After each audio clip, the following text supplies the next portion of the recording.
आज इस वीडियो का टॉपिक है कार्नोट्स हीट इंजन। इस वीडियो में हम कार्नोट्स हीट इंजन को डिस्कस करेंगे। सबसे पहले हम देखेंगे कि कार्नोट्स हीट इंजन को किसने और कब डिवाइस किया। फिर हम देखेंगे कार्नोट्स हीट इंजन क्या होता है। उसके बाद हम कार्नोट्स हीट इंजन के कुछ एसेंशियल पार्ट्स को डिस्कस करेंगे। फिर हम फॉर्मूला देखेंगे कार्नोट्स हीट इंजन की एफिशिएंसी का। और फिर एट लास्टली हम ये देखेंगे कि who is father of thermodynamics. Father of thermodynamics हम किसे कहते हैं। तो फिर आइए इस वीडियो को शुरू करते हैं। तो हम पहले ये देखेंगे कि कार्नोट्स हीट इंजन को किसने डिवाइस किया था। देखो ये पिक है एक फिजिसिस्ट का, ठीक है, एक फ्रेंच फिजिसिस्ट का ये एक पिक है जिनका नेम था निकोलस लियोनार्ड साडी कार्नोट, जिन्होंने 1824 में कार्नोट्स हीट इंजन को डिवाइस किया। ठीक है, एक फ्रेंच साइंटिस्ट थे निकोलस लियोनार्ड साडी कार्नोट, जिन्होंने 1824 में कार्नोट्स हीट इंजन को डिवाइस किया। इन्होंने एक ऐसा हीट इंजन डिवाइस किया जिसका एफिशिएंसी 100% हो सकता है, बट ये एक थ्योरेटिकल हीट इंजन था जिसे हम एक्चुअल प्रैक्टिस में रियलाइज नहीं कर सकते। तो आइए अब चलते हैं, देखते हैं what is Carnot's heat engine. तो अब हम देखेंगे कार्नोट्स हीट इंजन क्या होता है, what is Carnot's heat engine.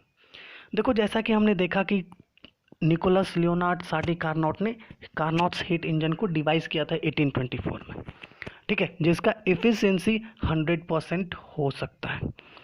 लेकिन ये एक आइडियल हीट इंजन है, ठीक है, ये एक आइडियल हीट इंजन है जिसे हम एक्चुअल प्रैक्टिस में रियलाइज नहीं कर सकते हैं, जिसे एक्चुअल प्रैक्टिस में रियलाइज नहीं किया जा सकता है क्योंकि ये एक थ्योरेटिकल हीट इंजन है। ठीक है, और इस केस में कार्नोट्स हीट इंजन के केस में ऐसा एज्यूम किया जाता है कि वहां पर फ्रिक्शन के कारण एनर्जी का लॉस ना हो। In this case it is assume that there is no loss of energy due to friction. Friction के कारण यहाँ पर किसी भी तरह का एनर्जी का कोई लॉस ना हो रहा हो, और कार्नोट्स हीट इंजन में जितने भी प्रोसेसेस हो रहे होंगे वो सारे प्रोसेसेस क्या होंगे, रिवर्सेबल होंगे। एक भी प्रोसेस इरिवर्सेबल नहीं होता है, सारा प्रोसेस रिवर्सेबल होता है। तो इससे हमें ये पता चलता है कि कार्नोट्स हीट इंजन क्या है, एक थ्योरेटिकल हीट इंजन है जिसे हम एक्चुअल प्रैक्टिस में रियलाइज नहीं कर सकते। अब चलते हैं कार्नोट्स हीट इंजन के कुछ एसेंशियल पार्ट्स की तरफ। अब बात आता है कार्नोट्स हीट इंजन के कुछ एसेंशियल पार्ट्स का। तो हमने यहाँ पर डायग्राम्स ड्रॉ किया है। तो सबसे पहले हम देखते हैं डायग्राम को। तो यहाँ पर ये है एक सिलेंडर जिसमें एक पिस्टन फिटेड है। ये एक सोर्स है जिसे हम हॉट बॉडी कहते हैं, जो एक कांस्टेंट हाई टेम्परेचर पर मेंटेन्ड होता है। ये एक इंसुलेटिंग स्टैंड है जो परफेक्टली इंसुलेटेड होता है ये चारों डायरेक्शन से। और ये एक सिंक है जिसे हम कोल्ड बॉडी कहते हैं, या फिर हम इसे कोल्ड रिजर्वायर भी कहते हैं। कहीं कहीं पर अलग अलग बुक्स में कहीं पर इसे सिंक देता है, कहीं पर इसे कोल्ड रिजर्वायर देता है। बिल्कुल उसी तरीके से सोर्स को कहीं पर ये हॉट रिजर्वायर भी आपको मिलेगा। तो अब थोड़ी डिटेल्स में इन चारों को हम समझ लेते हैं। ये सिलेंडर है जिसमें वॉकिंग सब्सटेंस क्या होता है, इनक्लोज्ड होता है, ठीक है। और एक पॉइंट यहाँ पर हम नोट कर ले कि जो एफिशिएंसी है कार्नोट्स हीट इंजन का वो वॉकिंग सब्सटेंस के नेचर पर इंडिपेंडेंट होती है। ये चीज़ हम आगे देखेंगे। तो ये जो सिलेंडर है, इस सिलेंडर में ये जो हम देख रहे हैं ये एक पिस्टन है जो फिटेड है। ये पिस्टन क्या है, ये पिस्टन परफेक्टली इंसुलेटेड है, ठीक है, परफेक्टली इंसुलेटेड है, फ्रिक्शन लेस भी है, और ये पिस्टन वेटलेस भी है, ठीक है। और ये जो सिलेंडर है, इस सिलेंडर का ये जो बॉटम हम देख रहे हैं, ये जो ब्लू वाला पार्ट है, ये जो बॉटम हम देख रहे हैं ये ब्लू वाला पार्ट, ये ब्लू वाला पार्ट क्या है, ये कंडक्टिंग है। इट मीन्स है कि इस सिलेंडर को हम देखें तो ये हर डायरेक्शन से ये क्या है, परफेक्टली इंसुलेटेड है, बट इसका जो बॉटम है वो कंडक्टिंग है। तो अब बात करते हैं हम सोर्स के बारे में। तो सोर्स क्या होता है, सोर्स एक हॉट बॉडी है जिसे हम एक कांस्टेंट हायर टेम्परेचर पर मेंटेन करते हैं। जैसा कि हम देख रहे हैं, it is a hot body maintain at a constant high temperature. ये सोर्स क्या है, इस सोर्स को हम कांस्टेंट हाई टेम्परेचर पर मेंटेन करते हैं और इस सोर्स को कहीं कहीं पर हम हॉट रिजर्वायर भी कहते हैं, ठीक है। और ये जो सोर्स है, इस सोर्स का जो थर्मल कैपेसिटी होता है वो बहुत लार्ज होता है, जैसा कि हम देख रहे हैं it has a very large thermal capacity. It means है कि अगर हम इस सोर्स से कुछ अमाउंट ऑफ हीट ले लें, अगर ऐसा कहें कि अगर हम इसे Q1 अमाउंट ऑफ हीट ले लेते हैं, तब भी इस सोर्स का जो टेम्परेचर होगा वो अनचेंज रहेगा। दैट्स वाई सोर्स का जो थर्मल कैपेसिटी होता है वो बहुत लार्ज होता है। अब बात करते हैं इंसुलेटिंग स्टैंड पर। इंसुलेटिंग स्टैंड जनरली एक परफेक्टली इंसुलेटेड स्टैंड होता है या फिर पैड होता है जो चारों डायरेक्शन से इंसुलेटेड है, ठीक है। इट मीन्स है कि इसके अंदर हीट एंटर नहीं करेगा।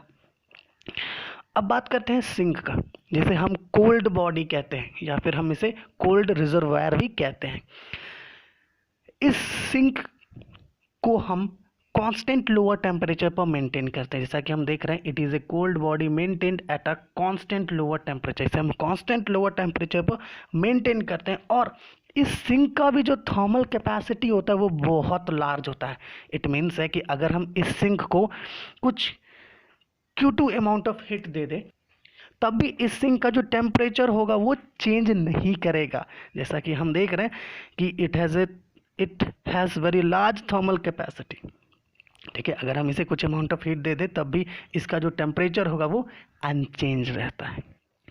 तो यहाँ पर फॉर्मूला है कार्नोट्स हीट इंजन के एफिशिएंसी का। Efficiency of Carnot's heat engine is T1 minus T2 divided by T1 is equal to 1 minus T2 by T1, जहाँ पर T2 क्या है, टेम्परेचर है सिंक का, और T1 क्या है, सोर्स का टेम्परेचर है। तो ये जो एक्सप्रेशन हम देख रहे हैं 1 माइनस T2 बाई T1, ठीक है, मतलब जो ईटा है, जो इफिशियंसी है कार्नोट्स हीट इंजन का, इसका जो वैल्यू है वो है 1 माइनस T2 बाई T1। ये जो वैल्यू है ईटा या फिर यू बोले, ये जो एक्सप्रेशन है, अगर हम इस एक्सप्रेशन को देखें तो हमें ये पता चलता है कि कार्नोट्स हीट इंजन का जो इफिशियंसी है वो सोर्स और सिंक के टेम्परेचर पर डिपेंड करता है, सोर्स और सिंक के टेम्परेचर पर डिपेंड करता है। यहाँ पर कार्नोट्स हीट इंजन का जो इफिशियंसी है, इससे हमें ये पता चल रहा है कि जो नेचर है वर्किंग सबस्टेंस का, उस नेचर पर कार्नोट्स हीट इंजन का एफिशिएंसी डिपेंड नहीं करता, वो उस पर इंडिपेंडेंट होता है। और अगर हम इस एक्सप्रेशन की तरफ चले तो हमें इससे ये पता चल रहा है T1 minus T2। It means है कि जो डिफरेंस होगा सोर्स और सिंक के टेम्परेचर के बीच, जितना ज़्यादा ये डिफरेंस होगा उतना ही ज़्यादा कार्नोट्स हीट इंजन का एफिशिएंसी होता है। तो ये कुछ पॉइंट्स था about efficiency of Carnot's heat engine. जब हम कार्नोट साइकिल को डिस्कस करेंगे उस समय हम कार्नोट्स हीट इंजन के एफिशिएंसी को और भी डिटेल्स में स्टडी करेंगे। तो अब हम देखते हैं कि थर्मोडायनेमिक के फादर हम किसे कहते हैं। Nicolas Leonard Sadi Carnot is called father of thermodynamics. जो हीट इंजन को जिन्होंने डिवाइस किया है, निकोलस लियोनार्ड साडी कार्नोट ने, इन्हीं को हम फादर ऑफ थर्मोडायनेमिक कहते हैं, क्योंकि इनका जो कंट्रीब्यूशन है टुवर्ड्स थर्मोडायनेमिक्स ये बहुत ज़्यादा है, बहुत ज़्यादा इन्होंने कंट्रीब्यूट किया था towards thermodynamics. So he is called father of thermodynamics, who Nicolas Leonard Sadi Carnot.